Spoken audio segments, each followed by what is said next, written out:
हुलाकू खान की मौत का इबरतनाक किस्सा।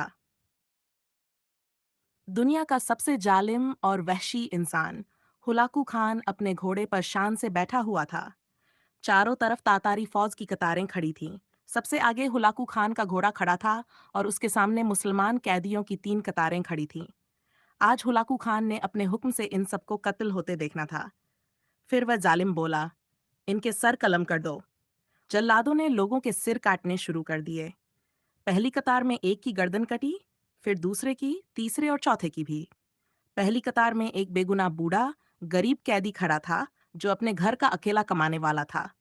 मौत के डर से वह दूसरी कतार में चला गया। पहली कतार का पूरी तरह सफाया हो गया।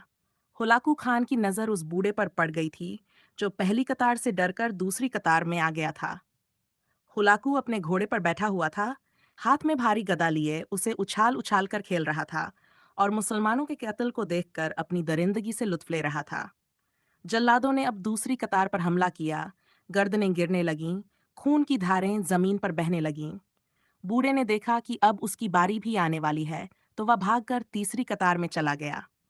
हुलाकू की नजरें उसी बूढ़े पर जमी हुई थीं। अब तीसरी कतार आखिरी थी।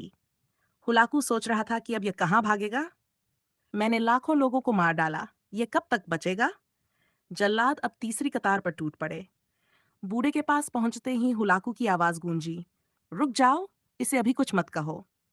फिर हुलाकू ने कहा, बूढ़े, तू पहली कतार से दूसरी में भाग आया, फिर वहां से तीसरी में।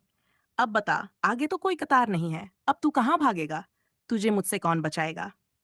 बूढ़े ने आसमान की तरफ देखा और कहा, मैंने पहली कतार छोड़ी इस उम्मीद में कि शायद दूसरी में बच जाऊं, लेकिन मौत वहां भी आई, फिर तीसरी में आ गया। हुलाकू ने हंसते हुए कहा, कैसी बेवकूफी की बातें कर रहा है बूढ़े। क्या तुझे लगता है कि मेरी तलवार से कोई तुझे बचा सकता है। बूढ़े मुसलमान ने पक्के ईमान और यकीन के साथ कहा, वो ऊपर वाला अगर चाहे तो कुछ भी हो सकता है। वही अगर चाहे तो तुझे मेरी मौत का जरिया बनने से रोक सकता है। इतना सुनते ही हुलाकू के हाथ से गदा गिर पड़ी। हुलाकू बड़ा होशियार और चतुर योद्धा था। उसने गिरती हुई गदा को पकड़ने की कोशिश की। झुकते ही उसका एक पांव रकाब से निकल गया और वह घोड़े से नीचे गिर पड़ा, जबकि दूसरा पांव रकाब में फंसा रह गया। हुलाकू का घोड़ा डर गया और भाग खड़ा हुआ। हुलाकू को घसीटता रहा, वो चिल्लाता रहा। फौज भी पीछे भागी, मगर कोई घोड़े को काबू में नहीं कर सका। घोड़ा हुलाकू को पत्थरों में घसीटता रहा। उसका सर पत्थरों से टकरा टकरा कर लहूलुहान हो गया। कुछ ही देर में उसकी जान निकल गई। जब फौज ने बड़ी मुश्किल से घोड़े को रोका, तब तक हुलाकू का सर कुचल चुका था। हुलाकू की मौत को देखकर उसकी फौज उस बूढ़े से इस कदर डर गई कि उन्होंने उसे जानबूझकर छोड़ दिया। वो बूढ़ा सुकून से अपने घर की ओर पैदल ही चल पड़ा। मजलूम की आह से डरना चाहिए, क्योंकि जब वो अल्लाह से फरियाद करता है तो कबूलियत बहुत दूर से उसका इस्तकबाल करती है।